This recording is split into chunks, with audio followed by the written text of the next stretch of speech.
There is a particular silence that 10 years builds, and on the night it finally broke, I was the one holding the thing that broke it.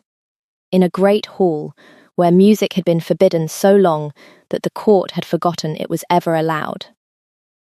I had a little music box in my two hands, a tarnished brass thing that played one bright tune, and the whole frozen court was staring at it as though I had drawn a blade. A man I had been taught to pity stood very close to me, and his voice, gentle as it had always been, told me to be quiet, to put it down, to stop, to let the silence have its way as it had had its way for a decade. And across that vast cold hall, the Alpha King, who had not smiled in 10 years, was on his feet for the first time since I had known him, looking at the box in my hands like a man watching a grave open. I had to choose, in that breath, between staying silent and safe, and making the one sound that would either save my life or end it. You need to know how a new maid came to be standing in that hall with a dead princess's music box and a killer's hand on her arm. And it starts, as the worst and best things in my life always seem to, with me laughing at exactly the wrong moment. 10 years. No one had made that sound near him in 10 years. I did not know. And then I laughed. My name was Tilda, and I came to the Palace of the Iron Reach the way most of us come to such places, because I needed the work, and the work needed someone too new to know better. I was from the far valleys, 3 weeks' walk south, where the packs are poorer, and the halls are smaller, and people laugh at funerals, because grief and joy live closer together when you have less of everything. My mother had died in the spring, and left me nothing but a good back, and a worse habit of finding things funny, and a cousin who knew a steward who knew that the king's household was always quietly in need of maids, because maids in that particular palace did not tend to stay. I did not ask why. When you are 19, and orphaned, and hungry, you do not interrogate a roof, so I did not know the rule. That is the whole hinge of my life, that one ignorance. Every other soul in that palace had known it for a decade. The way you know which stair creaks. The unspoken, iron, absolute rule that governed the Iron Reach more completely than any law the king ever signed. You do not laugh near the Alpha King. No one had decreed it. I learnt that much later. And it matters, so hold it. There was no edict, no proclamation, no punishment ever written down. It was simply that 10 years ago something had happened in that palace that drowned the sound of joy, and in the long silence after, the absence had hardened into a law that everyone obeyed, and no one could quite remember being given. The court spoke in murmurs. The servants moved like held breath. Children born in that palace learned to muffle themselves before they learnt their letters. And at the centre of all that silence sat a king who had not smiled in 10 years, and whose displeasure, everyone agreed in whispers, was a thing you did not risk for something as cheap as a laugh. I knew none of it. It was my first morning. I was carrying a heavy ewer of water down a corridor I did not know, and another maid, trying to warn me, I realise now, trying to save my life, whispered a frantic instruction so garbled and strange that it struck me, in my exhausted, overwhelmed, far from home state, as the single most absurd thing I had ever heard. Something about not making the king's wolf sad, and I was so tired, and so frightened, and so completely without any frame for the dread in her face, that the warning came out the other side of me as pure ridiculousness, and I laughed. It was not even a good laugh. It was a startled, tired bark of a thing, half a snort, the kind of laugh you are immediately a little embarrassed by. It escaped before I knew it was coming, and it happened that the corridor I was in opened, 6 feet ahead, onto the small private gallery, where the Alpha King passed each morning, alone, in silence, and that he was passing through it exactly then. The sound hit the stone and rang. I have tried to describe what happened next to people who were not there, and I always fail because there is no ordinary word for watching a man come back to life. The whole corridor froze, the warning maid white as a sheet, 2 guards' hands going to their blades, the held breath of the palace stopping entirely. And the Alpha King turned toward the sound. I got my first look at him in that instant, and what I saw was not a monster. I saw a tall, dark, terribly still man, with a face that had forgotten how to be a face, composed past composure. A man who had been holding the same expression so long it had stopped being an expression and become a wall. And I saw, in the half-second after my laugh struck him, that wall crack straight down the middle, because something behind it had heard the sound and come awake all at once after a very long sleep. His wolf lost its mind. That is the only way the court could ever describe it, and it is accurate. The Alpha King of the Iron Reach made a sound I have never heard a wolf make, not a snarl, not a howl, something rawer and more astonished than either, and his eyes flooded gold, the wolf surging up into them, and he took one step toward me, and then stopped himself with a violence that shook his whole frame, both hands coming up as though to hold himself back by force. The guards did not know whether to defend him or me. The maid had begun, very quietly, to pray, and the king stood 6 feet from a nobody who had laughed on her first day, fighting his own body with everything he had, and looking at me as though I had reached into a sealed tomb and turned on a light. "Who?" he said, and his voice came out cracked from disuse of any feeling. "Are you?" "Tilda, my king." My own voice was small. "I am new. I am so sorry. I did not know I was not allowed to." "Laugh." He said the word like a man saying a name he had buried. "You did not know you were not allowed to laugh." "No, my king." He looked at me for a very long time. The gold did not leave his eyes. And then the Alpha King, who had not smiled in 10 years, said the thing that turned my whole life over, very low, as though it cost him more than any war ever had. "Do it again." I did not do it again. Because you cannot laugh on command any more than you can fall asleep on command, and because I was 19 and terrified, and one wrong sound from being dragged off by guards. But I was not punished. That was the first impossible thing. By every rule the palace lived by, a maid who laughed near the king should have been gone by nightfall, and instead I was simply watched closely by a king whose wolf, the whole court now whispered, had come unstuck after 10 years over a Far Valley orphan's tired snort. And no one, not the steward, not the captains, not the old advisors who had served him since the silence began, could explain it. I could not explain it either. But I had grown up close to grief, and I knew the shape of a person who has been holding very still for a very long time, and I started, against every instinct of self-preservation, to be less frightened of him and more sorry for him. A man does not forbid joy. A man has joy taken from him, and then everyone around him mistakes the wound for a wall, and spends a decade respecting the wall instead of asking about the wound. The king's name was Cedric, and once his wolf had decided about me, he set about courting me. And I want to be clear that it was the worst courtship in the recorded history of the Iron Reach. Here is the thing no one tells you about a man who has not let himself feel anything in 10 years. When feeling comes back, he has no idea what to do with it, and a king least of all, because a king cannot ask anyone for help without revealing he does not know. So Cedric did the only thing a man like Cedric knows how to do with a problem, which is that he made it a campaign.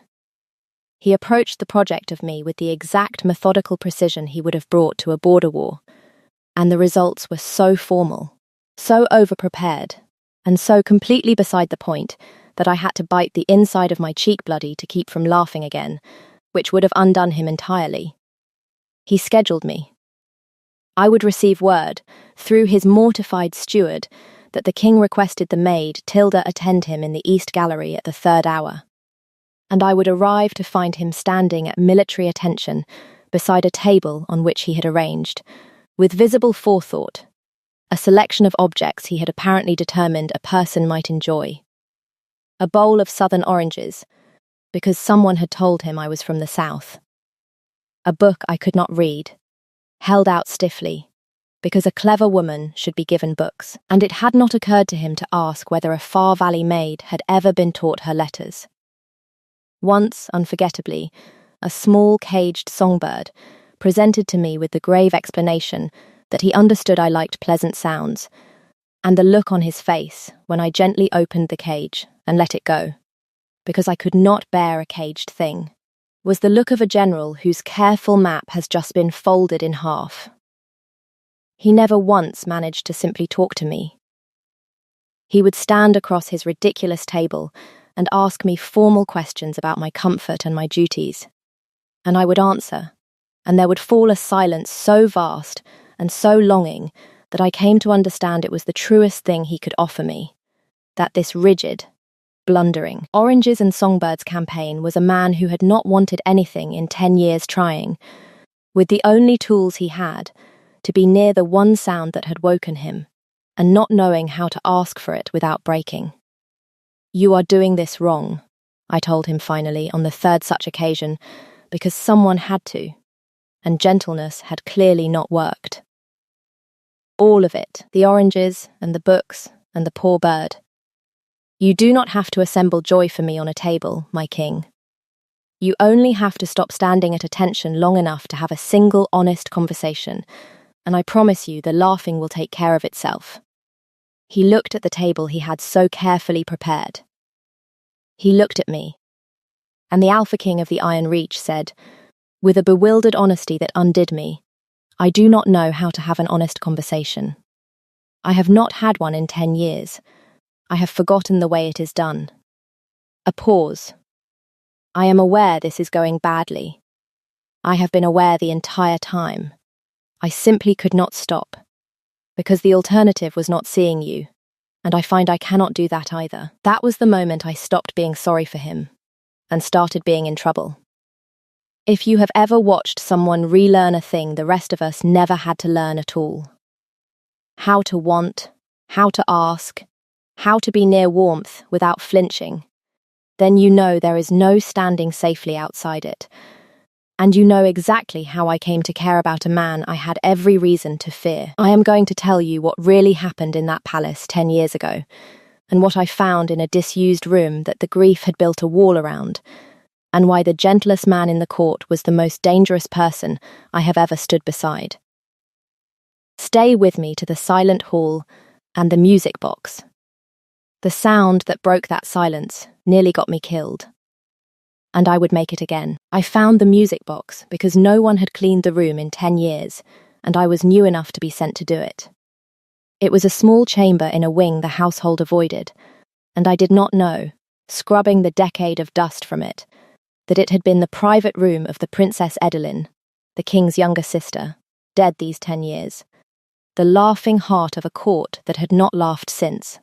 They had sealed her room the week she died, and never opened it, the way grief seals things, and over 10 years the unspoken rule and the locked door had become the same act of avoidance. Do not go in. Do not look back. Do not make the sound she used to make. I did not know any of that. I knew only that it was a sad, beautiful little room full of a young woman's things, and that on the dressing table, under a shroud of dust, sat a tarnished brass music box. And being who I am, being the exact wrong person for a palace of held breath, I wound it. Because a music box is meant to be wound, and I wanted to hear something other than silence. It played one bright, simple tune, 3 turns of it, sweet and a little broken from the years. It was the first music the Palace of the Iron Reach had heard in a decade, and I stood in a dead princess's room and listened to it, and did not yet understand that I had just lit a fuse that had been waiting 10 years for a hand too new to know not to touch it. Because 2 things happened. The first was that the king, 3 corridors away, went rigid, and came to that room faster than his guards could follow, and stood in the doorway of his sister's chamber for the first time since her death with his face doing something terrible, and when the tune ended, he did not rage at me. He whispered, she used to wind that. every morning. I had forgotten the sound of it. I have spent 10 years making certain I would forget the sound of it, and he looked at me as though I were either the cruelest thing that had ever happened to him or the kindest, and could not tell which. The second thing was that Lord Emery heard it too. I should tell you about Lord Emery, because the whole court would have, and the whole court would have been wrong. He had been the Princess Edeline's betrothed. For 10 years he had been the most pitied man in the Iron Reach. The gentle lord who lost his bride a week before the wedding, who never remarried, who stood at the king's side through the long mourning as the truest of friends, who more than anyone kept the palace folded in its grief, gently, lovingly, insisting on the silence as a tribute to the woman they had all lost. The court adored him for it. The king leaned on him. If you had asked any soul in that palace who loved the dead princess most, they would have named Lord Emery, and they would have pitied him, and they would never in 100 years have looked at him twice. He came to the dead princess's room within the hour of the music box playing, and he was as gentle as ever, and he asked me, so kindly, to give him the little box for safekeeping, as a mercy to the grieving king. I do not know what made me keep it. A Far Valley wariness, maybe. We are poor enough in the south to know that the gentlest hand in the room is sometimes the one already in your pocket. Or maybe it was only that the box was the dead girl's, and I did not think a maid should hand a princess's things to anyone but the king. I told Lord Emery, with all the deference I had, that I would give it to His Majesty myself, and I watched the gentlest man in the court go still for half a heartbeat, in a way that did not match his gentle face, and then smile, and tell me of course, that was quite right. That half heartbeat saved my life, though it would be days before I understood why. I understood when I cleaned the box. It rattled wrong. A music box should not rattle, and this one did, faintly, under the tune, and being a maid and therefore a person who fixes things no one thanks her for, I turned it over and found the false bottom, a thin panel, clumsily refitted by someone in a hurry 10 years ago, and behind it a folded paper gone soft with age. And on the paper, in a young woman's hand, the last thing the Princess Edeline ever wrote. I am one of perhaps 4 people in the Reach who can read, and I was the wrong one to find it, or the right one, depending on whose story you are in. It was not a love note. It was a record. The Princess Edeline had discovered that her betrothed, the gentle Lord Emery, had been selling the pack's secrets and the pack's grain to a rival territory for years, that the man the court adored was a traitor growing rich on the Reach's hunger, and she had written it down, names and dates and amounts, and hidden it in the one place she trusted, meaning to take it to her brother the king. And beneath the record, in a hand that had begun to shake, she had written that she feared Emery had guessed she knew, and that if anything happened to her, it would not be illness, whatever they were told. She died of a sudden illness 4 days later, a week before her wedding, and the palace fell into a grief so total that no one ever thought to ask the gentlest mourner in the court a single question. That is the thing that froze the Iron Reach for 10 years. Not grief, a murder, wearing grief's clothes. Lord Emery had poisoned the woman who could expose him, and then he had spent a decade as the palace's chief mourner, enforcing the silence harder than anyone, keeping the whole court folded in a sorrow too deep to look back. Because a palace that never laughs is a palace that never relaxes its guard, never reopens an old grave, never asks the gentle question that would hang him. The unspoken rule everyone obeyed was not the king's wound. It was Emery's cover. He had buried his crime under 10 years of everyone's broken hearts, and a Far Valley orphan had just laughed in the middle of it, and woken a sleeping king, and wound a dead girl's music box, and found the false bottom no one had ever had the heart to look for. I understood, standing there with the paper in my hand, exactly why the gentlest man in the court had gone still when he heard that tune. The silence was breaking. And the one person who could not survive the silence breaking was the man who had spent 10 years building it. This is the part where the frightened Far Valley maid had to become someone braver, and I will be honest that I did not feel brave. I felt like prey, because I understood my position the moment I understood the paper. I had proof that the king's most trusted friend had murdered his sister, and I was a maid, new, friendless, 3 weeks from anywhere, whose word weighed less than the dust I swept. If I went to the king and was disbelieved, I would be a Far Valley, nobody slandering a beloved lord, and I would be gone by morning, and the paper with me. And Emery already knew the box had surfaced. Emery already knew I had kept it. A man who poisons a princess to keep a secret does not hesitate over a maid. He moved that same night. I had not even decided what to do, and he had already decided for me. Because that is the difference between the gentle and the merely kind. The gentle have always already decided. A cup of warm spiced wine, sent to the new maid's room with a kind word, from Lord Emery, who hopes there are no hard feelings about the little box. I was tired enough and cold enough that I nearly drank it.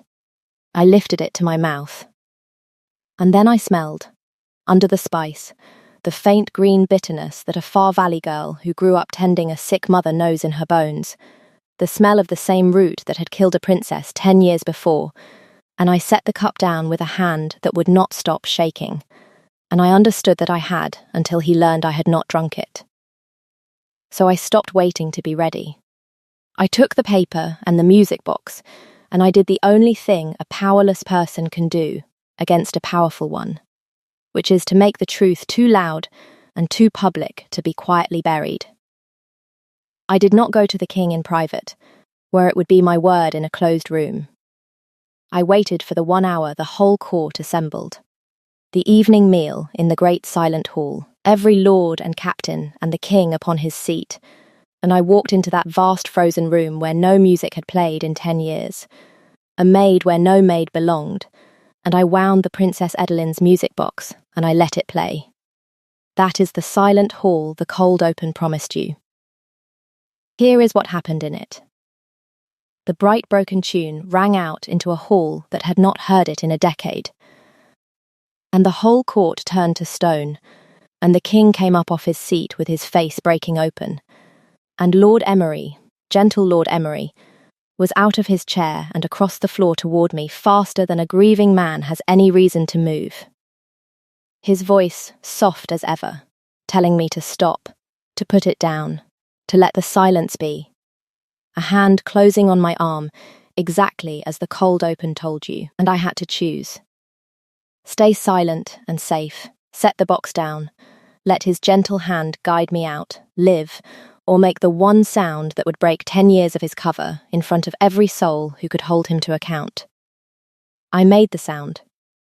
This was the Princess Edeline's, I said, and I pitched my Far Valley voice to carry the way you learn, to carry it across a noisy poor hall, so that every wolf in that vast room heard a maid speak, where a maid should not. She wound it every morning. And she hid something in it, because she was afraid, and she was right to be afraid, and no one has had the heart to look inside it for 10 years. I held up the paper, and I looked at the king, only at the king, because he was the one whose disbelief would kill me. She did not die of an illness, my king. She wrote down who killed her, and why, in her own hand, 4 days before, and hid it where she thought only love would look. Your friend has kept this palace too sad to read it for 10 years. I am only a maid, but I can read, and I read it, and so can you. Emery's gentle hand became a claw on my arm, but it was too late, and he knew it was too late, because a thing said in front of a whole court cannot be unsaid, and the king was already crossing the floor with the gold flooding his eyes, and Thane, his second, already moving, and the paper already passing from my hand toward the only hand in the realm that could act on it. Emery did the arithmetic of a cornered man, and went for the only move left, which was to silence the witness even now, a thin blade come from a gentle sleeve.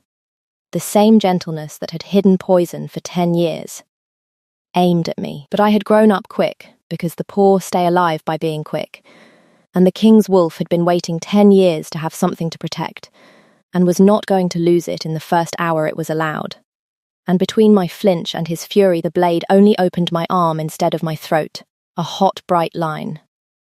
My blood coming down over the dead princess's music box, the tune still faintly playing.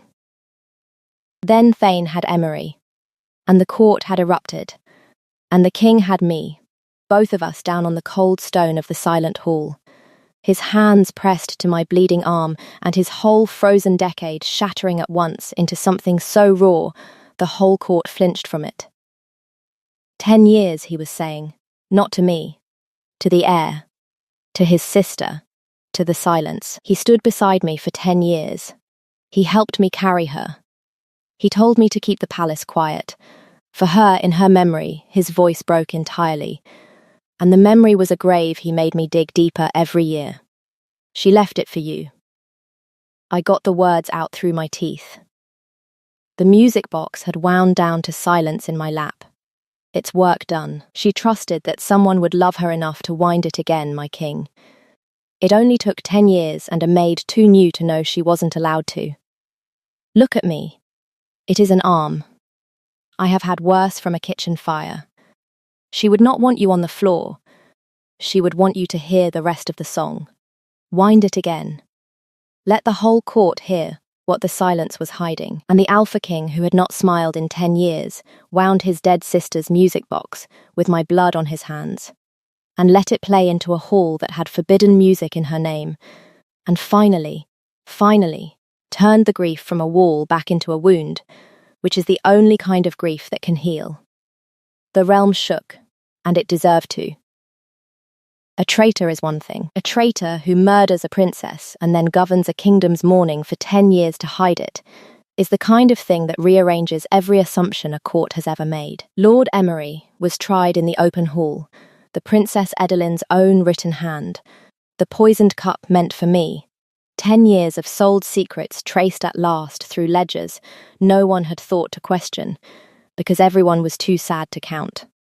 The rival territory that had bought his treason found its long game collapsed in a season, and every pack in the Iron Reach learned the same hard, clean lesson at once, that the gentlest face in the room bears watching, that a grief enforced too hard is sometimes a cage and not a tribute, and that the lowest, newest, least important person in a palace is often the only one positioned to see what everyone powerful has agreed not to.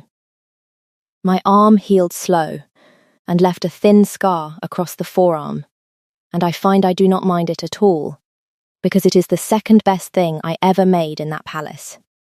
The best thing was a sound. It is a year now, as I set this down, and the Palace of the Iron Reach is the loudest royal household in the territories, which scandalizes the older servants and delights me beyond measure. There is laughter in the corridors. There are children who have never once been taught to muffle themselves. There is music at the evening meal, because the unspoken rule died the night a maid broke it, and good riddance to it.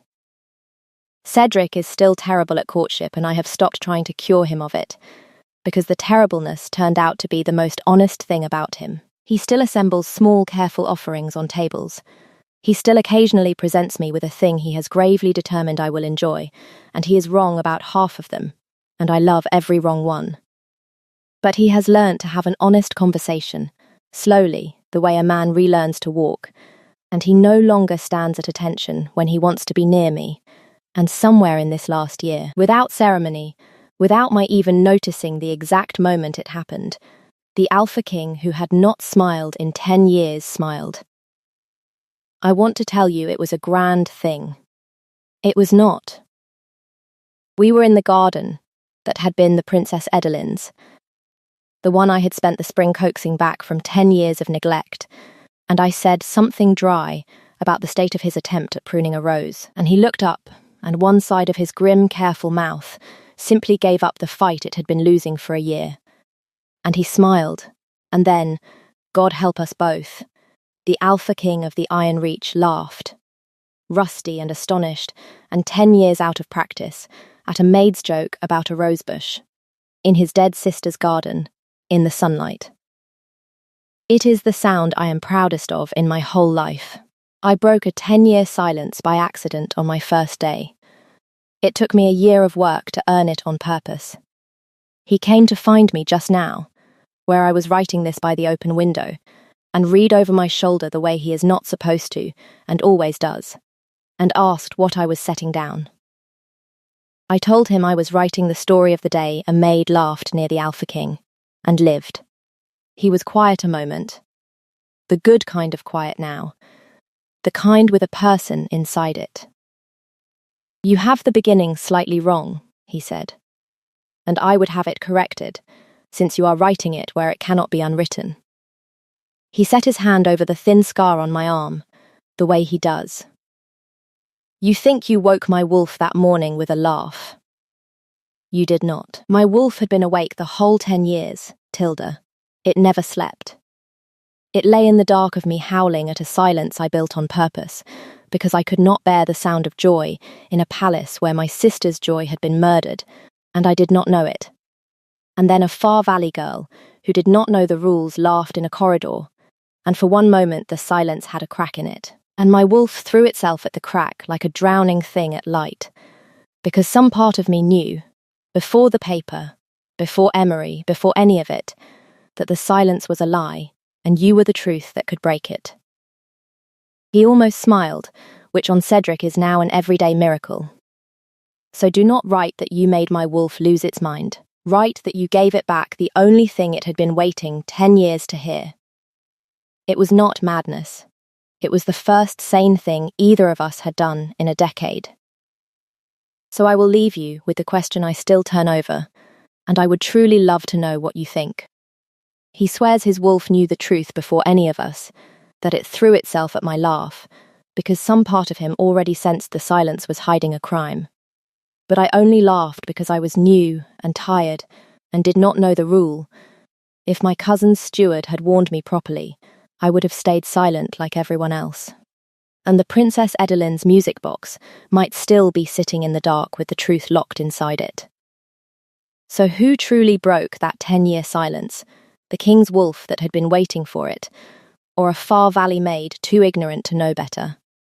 Did I save them on purpose, or did my own bad luck and worse manners save us all by accident? Tell me your verdict below. I read every one. And so, he has confessed, does the king.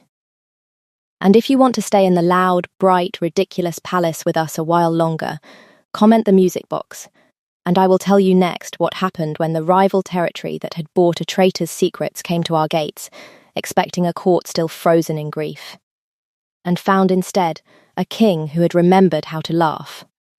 So make a little noise tonight, wherever you are listening from. Somewhere there is a silence that has gone on too long, and it is only ever waiting for one person too new, or too warm, or too foolish, to know the rule, to break it. Be that person. I broke a 10-year silence with the worst timed laugh of my life, and it turned out to be the only thing I ever did exactly right.